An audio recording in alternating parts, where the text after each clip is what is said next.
ஹரே கிருஷ்ணா கிருஷ்ணா கிருஷ்ணா ஹரே ஹரே, ஹரே ராமா ராமா ராமா ஹரே ஹரே. குட்டி கதைகள் 574. இங்கு மறுபிறவி ரகசியம் பற்றி உலகத் தலைவர்கள் மற்றும் உலகத்தின் பல மதங்களின் கருத்துக்கள் என்ன என்பதை காண்போம். ஆத்மாவிற்கு எந்த காலத்திலும் பிறப்போ இறப்போ கிடையாது. அவன் தோன்றியவனும் கிடையாது, தோன்றுபவனும் கிடையாது, தோன்றக்கூடியவனும் கிடையாது. அவன் பிறப்பு அற்றவன், நித்தியமானவன், என்றும் நிலைத்து இருப்பவன், மிக பழமையானவன். உடல் கொல்லப்படும் போது அவன் கொல்லப்படுவது கிடையாது. பகவத்கீதை 2.20. வாழ்க்கை பிறப்பில் தொடங்கி இறப்பில் முடிகின்றதா? இதற்கு முன்பு நாம் வாழ்ந்து உள்ளோமா? இவ்வாறான கேள்விகள் கிழக்கத்திய நாட்டு மதங்கள் உடன் தொடர்பு உடையவை என அறியப்படுகின்றன. இந்த மதங்களில் மனிதனின் வாழ்க்கையானது தொட்டிலில் இருந்து சுடுகாடு வரை மட்டும் கிடையாது எனவும், பல லட்சக்கணக்கான வருடங்களாக நீடித்து வரக்கூடியது எனவும் பரவலாக ஏற்கப்பட்டு இருக்கின்றன. 19ஆம் நூற்றாண்டில் ஜெர்மனியில் வாழ்ந்த புகழ்மிக்க தத்துவ ஞானியான ஆர்தர் ஸ்கோபென்கார் என்பவர் கூறியது யாதெனில், ஆசியாவைச் சேர்ந்தவன் ஐரோப்பாவை பற்றி என்னிடம் கேட்டால், மனிதன் சூன்யத்திலிருந்து தோன்றியவன், தற்போதைய பிறப்பே அவனது முதல் வாழ்க்கை என்றெல்லாம் நம்பும் அளவிற்கு அறியாமை பரவியுள்ள பகுதியே அது என நான் அவனுக்கு பதிலளிப்பேன். உயிரானது தற்போதைய உடலுக்கு அப்பாற்பட்டு முந்தைய பிறவிகளிலும் இருந்து வந்து உள்ளது என ஆழ்ந்த சிந்தனையை அல்லது ஆர்வத்தை ஜட விஞ்ஞானம் மேலை நாடுகளில் பல நூற்றாண்டுகளாக தடுத்துவிட்டது. ஆனால் மேலை நாட்டின் வரலாற்றில் உயிர் நித்தியமானது எனவும், அது ஒரு உடலில் இருந்து மற்றொன்றுக்கு மாறி செல்கிறது என புரிந்து கொண்ட சிந்தனையாளர்கள் இருக்கத்தான் செய்து இருக்கிறார்கள். ஏராளமான தத்துவ ஞானிகள், நூல் ஆசிரியர்கள், கலைஞர்கள், விஞ்ஞானிகள் மற்றும் அரசியல்வாதிகள் இந்த கருத்திற்கு ஆழ்ந்த முக்கியத்துவம் கொடுத்து இருக்கின்றார்கள். தொன்மை வாய்ந்த கிரேக்கர்களில் சாக்ரட்டிஸ், பிதகோரஸ், பிளேடா ஆகியோர் மறுபிறவியை தங்களது போதனைகளின் ஒருங்கிணைந்த பகுதியாக சேர்த்து இருக்கின்றார்கள். சாக்ரட்டிஸ் தனது வாழ்வின் இறுதி காலத்தில் உண்மையில் மறுபிறவி என்று ஒன்று உள்ளது என்பதிலும், இறந்த பின்பு மீண்டும் பிறவி ஏற்படுகின்றது என்பதிலும் நான் உறுதியாக நம்பிக்கை கொண்டு இருக்கிறேன் என கூறியிருக்கின்றார். பிதகோரஸ் தனது முற்பிறவிகளை தன்னால் நினைவு கொள்ள முடியும் என உறுதியுடன் கூறியிருக்கின்றார்.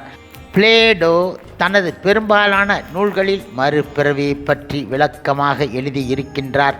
தூய்மையான ஆத்மா புலன் இன்பம் மீது கொண்ட ஆசையால் அதன் உண்மையான தளத்தில் இருந்து வீழ்ச்சியடைந்து ஜட உடலை பெறுவதாக அவர் தெரிவித்து இருக்கின்றார். வீழ்ச்சி அடையும் ஆத்மாக்கள் முதலில் மனித இனத்தில் பிறவி எடுக்கின்றார்கள். உயர்ந்த அறிவை பெற போராடும் தத்துவ ஞானி மனிதர்களில் உயர்ந்தவன். அவனது ஞானம் முழுமை அடைந்தால் அவன் நித்திய வாழ்விற்கு திரும்பலாம். ஆனால் அவன் ஜட ஆசைகளில் சிக்கிக்கொண்டால் மிருக உடலுக்குள் தள்ளப்படுகின்றான். அதிகமாக உண்பவர்களும் குடிகாரர்களும் எதிர்காலத்தில் கழுதைகளாக பிறப்பார்கள் எனவும், வன்முறையாளர்களும் நேர்மை அற்றவர்களும் ஓநாய் அல்லது ஆந்தையாக பிறப்பார்கள் எனவும், சமூக மரபுகளை கண் மூடித்தனமாக பின்பற்றுபவர்கள் தேனீக்கள் அல்லது எறும்புகளாக பிறப்பார்கள் எனவும் பிளேடோ நம்பினார். சில காலம் கழித்து அந்த ஆத்மா மீண்டும் மனித பிறவியை பெற்று விடுதலை அடைவதற்கான மற்றொரு வாய்ப்பினை பெறுவதற்காகவும் அவர் நம்பினார். பிளேடோவும் இதர கிரேக்க தத்துவ ஞானிகளும் மறுபிறவி பற்றிய தங்களது அறிவை ஆர்பிசம் போன்ற மாயமான மதங்களில் இருந்தோ இந்தியாவில் இருந்தோ பெற்று இருக்கக்கூடும் என சில அறிஞர்கள் நம்புகின்றார்கள். யூத மதத்திலும் ஆரம்பகால கிறிஸ்துவ மத வரலாற்றிலும் மறுபிறவி பற்றிய சில குறிப்புகள் காணப்படுகின்றன. புனித நூல்களில் மறைந்து இருக்கும் ஞானத்தை தெளிவுபடுத்துவோர் என பல கூப்புரு பண்டிதர்களால் கருதப்படும் கபலா என்னும் பிரிவில் கடந்த கால மற்றும் எதிர்கால பிறவிகள் பற்றிய தகவல்கள் காணப்படுகின்றன. கபலா பிரிவினரின் முக்கிய நூல்களில் ஒன்றான ஜோகர் என்னும் நூலில் ஆத்மாக்கள் எங்கு இருந்து தோன்றியதோ அந்த பரம்பொருளுடன் மீண்டும் இணைய வேண்டும். அவ்வாறு இணைவதற்கு அவை பக்குவம் அடைய வேண்டும். அந்த பக்குவ நிலையினை ஒரு பிறவியில் அடையாவிட்டால் அவை மற்றொரு பிறவி, மூன்றாவது பிறவி என பல்வேறு பிறவிகளை எடுத்து கடவுள் இடம் மீண்டும் இணைவதற்கான தகுதியை பெற வேண்டும் என கூறப்பட்டு இருக்கின்றது. கிபி 3ஆம் நூற்றாண்டின் பழமை வாய்ந்த கிறிஸ்துவ பாதிரியார்களில் ஒருவரும் பைபிளில் பாண்டித்துவம் பெற்றவருமான ஒரிஜன் என்பவர் பின்வருமாறு எழுதியிருக்கின்றார். தீய செயல்களில் விருப்பம் கொண்ட சில ஆத்மாக்கள் உடலை பெறுகின்றார்கள். முதலில் மனித உடலை பெறும் அவர்கள் பின்பு தங்களது அளவற்ற இச்சையால் மனித வாழ்வின் காலம் முடிந்த பின்பு மிருகங்களாகவும் அதன் பின்பு தாவரங்களாகவும் பிறக்கின்றார்கள். இந்த நிலையில் இருந்து படிப்படியாக உயர்த்தப்பட்டு அவர்கள் தங்களின் சொர்க்க நிலையை அடைகின்றார்கள். மறு பிறவியின் அடிப்படை கொள்கைகளை கிறிஸ்துவும் அவரது சீடர்களும் அறிந்து இருந்ததை வெளிக்காட்டும் தகவல்கள் பைபிளிலே பல இடங்களில் காணப்படுகின்றன. ஒருமுறை இளையாஸ் மீண்டும் பூவுலகில் தோன்றுவார் என பழைய ஏற்பாட்டில் கூறப்பட்டு இருக்கிறது குறித்து இயேசுவிடம் அவரது சீடர்கள் கேட்டார்கள். இது குறித்து புனித மத்தேயு அவர்கள் பின்வருமாறு எழுதியிருக்கின்றார். கேள்வி எழுப்பிய சீடர்கள் இடம் இயேசு, எலியாஸ் நிச்சயம் தோன்றுவார், அனைவரையும் இரட்சிப்பார். இருப்பினும் நான் உங்களுக்கு கூறுவது யாதெனில் எலியாஸ் ஏற்கனவே பிறந்துவிட்டார், அவரை நீங்கள் அறியவில்லை என பதில் அளித்தார். ஞான ஸ்நானம் செய்பவரான ஜான் என்பவரையே இயேசு குறிப்பிடுகின்றார் என்பதை அவர்களது சீடர்கள் புரிந்து கொண்டார்கள். வேறு விதமாக கூறினால் மன்னர் ரோகோத் அவர்களால் சிரச்சேதம் செய்யப்பட்ட ஜான் தீர்க்கதரிசியான எலியாஸ் அவர்களின் மறுபிறவி என்பதை இயேசு உறுதி செய்து இருக்கின்றார். மற்றும் ஒரு முறை இயேசுவும் அவரது சீடர்களும் பிறவியிலேயே குருடராக இருந்த ஒருவரை தங்களது வழியில் காண நேர்ந்தது. யார் செய்த பாவத்தினால் இவர் குருடராக பிறந்து இருக்கின்றார்? இவர் செய்த பாவமா, இவரது பெற்றோர்கள் செய்த பாவமா என சீடர்கள் இயேசுவிடம் கேட்டார்கள். யார் பாவம் செய்து இருந்தாலும் சரி, கடவுளின் பணியை வெளிப்படுத்துவதற்கு இத்து ஒரு வாய்ப்பு என பதிலளித்த இயேசு அந்த குருடனை குணப்படுத்தி விட்டார். அவன் குருடனாக பிறந்ததற்கு அவன் செய்த பாவம் காரணமா என்ற கேள்வி அவன் தனது முற்பிறவியில் அதற்கான பாவத்தை செய்து இருக்க வேண்டும் என்ற உள் அர்த்தத்தை கொண்டு இருக்கின்றது. இதற்கு இயேசு பதில் அளிக்கவில்லை என்ற போதிலும் இதனை மறுக்கவும் கிடையாது. குரான் கூறுகின்றது, நீங்கள் இறந்து கிடந்தீர்கள், அவர் உங்களை மீண்டும் உயிர்ப்பித்தார், அவர் உங்களை இறக்கச் செய்வார், மீண்டும் உங்களை உயிர்ப்பிக்கவும் செய்வார், இறுதியில் அவர் உங்களிடம் தன்னிடம் இணைத்து கொள்வார். இஸ்லாமிய மதத்தை பின்பற்றியவர்களில் குறிப்பாக சுஃபி இறைத்தவர்கள் மரணம் இழப்பு கிடையாது எனவும் அழிவற்ற ஆத்மா தொடர்ந்து வெவ்வேறான உடல்களில் பிரவேசிக்கிறது எனவும் நம்புகின்றார்கள். சுஃபி இனத்தின் புகழ்பெற்ற கவிஞரான ஜல்லு TTN ரூமி அவர்கள் பின்வருமாறு எழுதியிருக்கின்றார். தாதுவாக இறந்து செடி ஆனேன், செடியாக இறந்து விலங்கு ஆனேன், விலங்காக இறந்து மனிதன் ஆனேன். எதற்காக நான் அஞ்ச வேண்டும்? இறப்பதால் எதை நான் இழந்தேன்? காலத்திற்கு அப்பாற்பட்ட இந்திய வேத நூட்கள் ஜட இயற்கை உடனான தனது அடையாளத்திற்கு ஏற்ப ஆத்மா 84 லட்சம் வடிவங்களில் ஒன்றை ஏற்கின்றான் எனவும், ஒரு குறிப்பிட்ட உடலை ஏற்ற பின்பு அதில் இருந்து படிப்படியாக உயர்ந்த உடல்களை பெற்று இறுதியில் மனித உடலை அடைகின்றான் எனவும் உறுதி செய்கின்றன. இவ்வாறாக யூதம், கிறிஸ்துவம், இஸ்லாம் ஆகிய மேலை நாட்டின் அனைத்து முக்கிய மதங்களிலும் அதன் அதிகாரப்பூர்வமான தலைவர்கள் தங்களது பிடிவாதத்தினால் மறுபிறவியை ஏற்காமல் புறக்கணிக்கின்றார்கள் என்ற போதிலும் மறுபிறவி பற்றிய கருத்துக்கள் இடம் பெற்று இருப்பதை நம்மால் காண முடிகின்றது. இன்றைக்கும் புதிராக விளங்கும் ஒரு காலகட்டத்தில் கிபி 553ஆம் ஆண்டில் பைசன்டைன் பேரு அரசரின் மன்னரான ஜஸ்டினியன் ஆத்மாவின் பல்வேறு பிறவிகள் தொடர்பான போதனைகளை ரோமன் கத்தோலிக்கத்தில் தடை செய்தார். அப்போது எண்ணற்ற கிறிஸ்துவ நூல்கள் அழிக்கப்பட்டன. மறுபிறவி பற்றிய குறிப்புகளும் அந்த சமயத்தில் புனித நூல்களிலிருந்து நீக்கப்பட்டதாக பல்வேறு அறிஞர்கள் இன்றும் நம்புகின்றார்கள். கத்தோலிக்க பிரிவினரால் கொடுமையாக நடத்தப்பட்ட போதிலும் நோஸ்டிஸ் என்னும் பிரிவினர் மேலை நாடுகளில் மறுபிறவின் கொள்கைகளை இன்னும் காத்து வருகின்றார்கள். மறுமலர்ச்சி காலத்தின் போது மறுபிறவி பற்றிய ஆர்வம் மக்களிடையே மீண்டும் வளர்ந்தது. இதற்கு முக்கிய காரணமாக விளங்கியவர் இத்தாலியைச் சேர்ந்த புகழ்பெற்ற தத்துவ ஞானியும் கவிஞருமான கியாடனோ புருனோ. இவர் மறுபிறவியை பற்றி போதனை செய்ததால் உயிரோடு எரிக்கப்பட வேண்டும் என தண்டனை வழங்கப்பட்டார். புருனோ தன் மீது சுமத்தப்பட்ட குற்றங்களுக்கு பதில் அளிக்கையில் இறுதியாக ஆத்மா உடல் கிடையாது எனவும், அஃது இன்று ஓர் உடலிலும் நாளை வேறு உடலிலும் இருக்கலாம், ஓர் உடலிலிருந்து மற்றொரு உடலுக்கு மாறிச் செல்லலாம் என பிரகடனம் செய்தார். மறு பிறவியின் கருத்துக்களை கிறிஸ்துவ அமைப்புகள் பலமாக மறைத்த காரணத்தினால் அந்த கருத்துக்கள் அடித்தளத்திற்கு சென்று விட்டன. ஆயினும் ஐரோப்பாவின் ரோசிக்ரூசியன், ஃப்ரீமேஷன், கபலிலிஸ்ட் ஆகிய பிரிவுகளில் இப்போதனைகள் இரகசியமாக பாதுகாக்கப்பட்டு வந்து இருக்கின்றன. அறிவு ஒளி காலத்தில் ஐரோப்பிய அறிஞர்கள் கிறிஸ்துவ அமைப்பின் கட்டுப்பாடுகளிலிருந்து தங்களை விடுவித்து கொண்டார்கள். புகழ்பெற்ற தத்துவ ஞானியான வோல்டேர் மறுபிறவின் கொள்கை தவறானதோ பயன் அற்றதோ கிடையாது எனவும், ஒரு முறைக்கு பதிலாக 2 முறை பிறப்பது ஆச்சரியகரமான அல்ல எனவும் எழுதியிருக்கின்றார். மறுபிறவியின் கொள்கைகள் அட்லாண்டிக் கடலை கடந்து அமெரிக்காவிற்கும் பரவின. அமெரிக்காவை நிர்மாணித்த தலைவர்களில் பலர் இவற்றால் கவரப்பட்டு இறுதியில் இதனை ஏற்றுக்கொண்டார்கள்.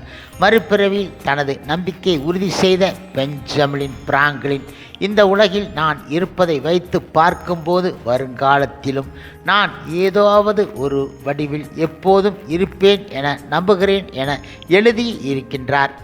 1814ஆம் ஆண்டில் இந்து மத புத்தகங்களை தொடர்ந்து படித்து கொண்டு இருந்த அமெரிக்காவின் முன்னாள் ஜனாதிபதியான ஜான் ஆடம்ஸ் என்பவர் மற்றொரு முன்னாள் ஜனாதிபதியான தாமஸ் ஜெபர்சன் என்பவருக்கு மறுபிறவியின் நெறிகளை பற்றிய கடிதம் ஒன்றை வடித்தார்.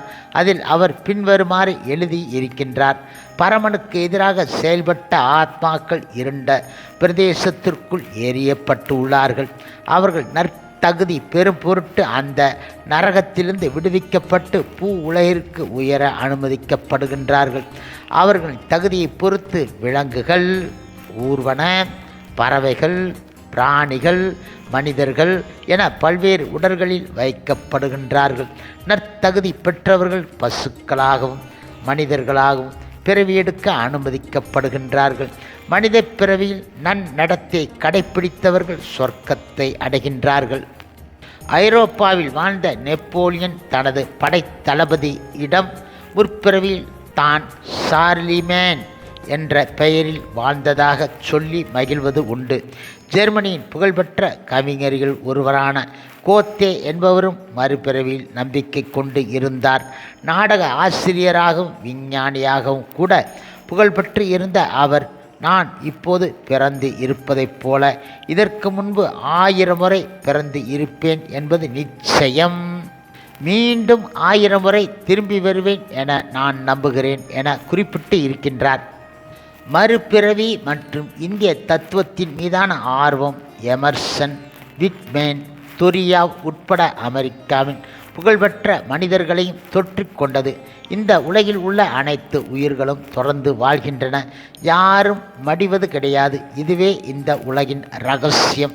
உயிர்கள் நமது பார்வையில் இருந்து சில காலம் மறைந்து மீண்டும் தோன்றுகின்றன. யாரும் மரணம் அடைவது கிடையாது. இதனை அறியாதவர்கள் மனிதர்களின் மரணத்தை வருத்தம் தோய்ந்த இறுதி சடங்குகள் உடன் அனுசரிக்கின்றார்கள். ஆனால் அந்த சடங்குகள் அனைத்தையும் அந்த உயிர்கள் ஜன்னல், கிணறு, அல்லது சப்தத்தின் மூலமாக வேறுபட்ட உருவுடன் பார்த்து கொண்டு இருக்கிறார்கள் என எமர்சன் எழுதி இருக்கின்றார். தனது நூலகத்தில் இருந்த பழங்கால இந்திய தத்துவ புத்தகங்களில் ஒன்றான கட உபனிஷத்தில் இருந்து எமர்சன் பின்வருமாறு மேற்கோள் காட்டுகின்றார். ஆத்மா என்றும் பிறப்பது கிடையாது, இறப்பதும் கிடையாது. யார் இடமிருந்தும் அஃது உண்டாக்கப்படுவதும் கிடையாது. அது பெறப்பட்டது, நித்தியமானது. உடல் வீழ்ந்தாலும் அது வீழ்வது கிடையாது. தொரியாவ் எழுதியிருப்பது யாதெனில், எனது முற்பிறவியின் அனுபவங்களை நான் என்னை அறியாமலே குறிப்பிட்டு இருக்கின்றேன்.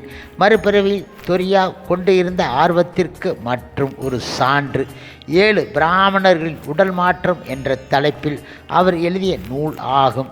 இந்த சிறிய நூல் பண்டைய சமஸ்கிருத வரலாற்றிலிருந்து ஆங்கிலத்தில் மொழிபெயர்க்கப்பட்ட ஒரு சிறு கதையாகும். அதில் உள்ள மறுபிறவியின் கதை வேட்டைக்காரர்கள், இளவரசர்கள், விலங்குகள் என முன்னேறி செல்லும் 7 முனிவர்களின் வாழ்க்கையை பற்றி சொல்கின்றது. என்னை பற்றிய பாடல் என்னும் தனது பாடலில் வால்ட் விட்மேன் பின்வருமாறு எழுதுகின்றார். நான் பிறப்பு அற்றவன், இதை நான் அறிவேன். பல லட்சம் கோடையும் குளிரையும் கடந்து விட்டோம். இன்னும் பல லட்சங்கள் நம்முன் நிற்கின்றன. அவற்றிற்கு முன் மேலும் பல லட்சங்களும் இருக்கின்றன. பிரான்சின் புகழ்பெற்ற நூல் ஆசிரியரான ஹோனோர் பல்ஷாக் மறுபிறவி குறித்து செரபிடா என்னும் முழு நாவலை எழுதியிருக்கின்றார். ரஷ்யாவின் புகழ்பெற்ற லியோ டால்ஸ்டாய் தமது நூலில் பின்வருமாறு எழுதியிருக்கின்றார். தற்போதைய பிறவியில் நாம் ஆயிரக்கணக்கான கனவுகள் உடன் வாழ்வதைப் போன்று நம்முடைய தற்போதைய வாழ்க்கையும் கனவுகளைப் போன்ற ஆயிரக்கணக்கான பிறவிகளில் ஒன்று ஆகும். நம்முடைய உண்மையான வாழ்வில் இருந்து விலகி பிறப்பு, இறப்பு என்னும் கனவுகளில் சிக்கிக்கொண்டு இருக்கின்றோம். கடவுள் உடன் வாழும் அந்த உண்மையான வாழ்வு கிட்டும் வரை இந்த கனவுகள் தொடர்ந்து கொண்டு இருக்கும். 20ஆம் நூற்றாண்டில் கால் அடி எடுத்து வைக்கும்போது மேலை நாட்டின் செல்வாக்கு வாய்ந்த கலைஞர்களில் ஒருவரான பால் காகுயின் என்பவரது மனதை மறுபிறவின் கருத்துக்கள் கவர்ந்து இருப்பதை காணலாம். தனது வாழ்வின் இறுதி கட்டத்தில் அவர் எழுதிய தாகிடியில், ஜட உடல் அழிந்த பின்பு ஆத்மா அழிவது கிடையாது. அதன் தகுதியையும் குறைகளையும் பொறுத்து உயர்வான அல்லது தாழ்வான மற்றொரு உடலை அது பெறுகின்றது என குறிப்பிட்டு இருக்கின்றார். மறு பிறவியின் கருத்துக்கள் மேற்கத்திய நாடுகளில் முதலில் பித கோரஸினால் கற்பிக்கப்பட்டதாகவும் அவர் அதனை இந்திய சாதுக்கள் இடமிருந்து கற்றதாகவும் கலைஞர் காகுயின் நம்பினார். தான் இயங்கிகளின் தந்தை என்று அறியப்படும் அமெரிக்காவின் ஹென்றி ஃபோர்டு மறுபிறவின் கருத்துக்களை தனது 26ஆம் வயதில் ஏற்றுக்கொண்டதாக ஒரு பேட்டியில் கூறியிருக்கின்றார். மேலும் தன்னுடைய அறிவு ஆற்றல் பற்பல பிறவிகளில் தான் பெற்ற நீண்ட அனுபவத்தின் பயனே என அவர் கூறியிருக்கின்றார். இதே போன்று முன்னாள் அமெரிக்க படை தளபதிகளில் ஒருவரான ஜார்ஜ் எஸ் பேட்டன் என்பவர் தனது முற்பிறவில் போர்க்களத்தில் தான் பெற்ற அனுபவங்களே தனது திறமைக்கு காரணம் என நம்பினார். ஐரிஷ் நாட்டு நாவல் ஆசிரியரும் கவிஞருமான ஜேம்ஸ் ஜாய்ஸ் என்பவரின் யுலிசெல் என்னும் நாவலில் மறுபிறவியே முக்கிய கருப்பொருளாக அமைந்து இருக்கின்றது. நோபல் பரிசு பெற்ற எழுத்தாளர் ஆன ஹெர்மன் ஹெஸ்ஸே சித்தாந்த என்னும் தனது புகழ்பெற்ற நாவலில் உயிர்கள் யாவும் மடிவது கிடையாது எனவும் புது புது முகங்களை மட்டுமே பெறுகின்றார்கள் எனவும் கூறியிருக்கின்றார். எண்ணற்ற விஞ்ஞானிகளும் மனோ இயல் வல்லுநர்களும் இதர பிரபல நபர்களும் மறுபிறவியில் நம்பிக்கை கொண்டு இருக்கின்றார்கள்.